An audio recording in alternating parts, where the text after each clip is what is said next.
बिना क्रांति के देश और दुनिया में कभी भी शांति की स्थापना नहीं हुई। युद्ध के बाद ही बुद्ध पैदा हुआ।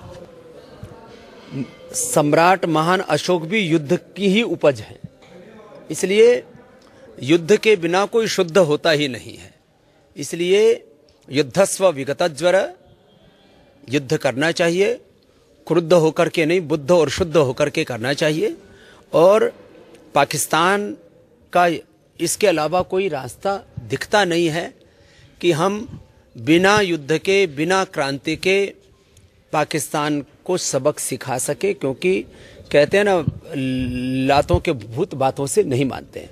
हमारी पाकिस्तान की आवाम से कोई दुश्मनी नहीं है, कोई बैर नहीं है, लेकिन वहाँ के जो सत्तासीन लोग हैं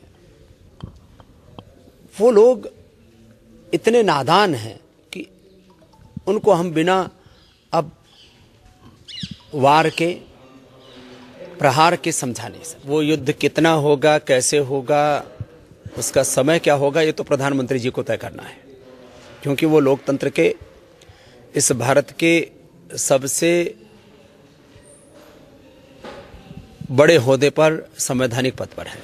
उनको ये निर्णय लेने हैं। लेकिन अब निर्णय में देरी नहीं होनी चाहिए और निर्णय ऐसा होना चाहिए कि रोज रोज की शहादत से एक बार का युद्ध, एक बार की आर पार की लड़ाई वो श्रेष्ठ होगी। मोदी जी को पूरा राष्ट्र के योद्धा के रूप में, एक वीर पराक्रमी प्रधानमंत्री के रूप में देखता है, और ऐसे में यदि वो बड़ा कदम नहीं उठाएंगे तो कैसी बात बनेगी। चुनाव से बड़ा देश है। चुनाव अपनी जगह होते रहेंगे, लेकिन देश के लिए जो मोदी जी को करना है उसको पहले करना चाहिए। क्या कुछ समय के लिए चुनाव आगे बढ़ा देना चाहिए? वो एक अलग विषय है। हमारी लड़ाई कश्मीर और कश्मीरियों से नहीं है। हमारी लड़ाई आतंकवादियों से है, देशद्रोहियों से है। उन देशद्रोहियों को शह देने वाले, उनके जो पीछे उनको ट्रेनिंग देने वाले और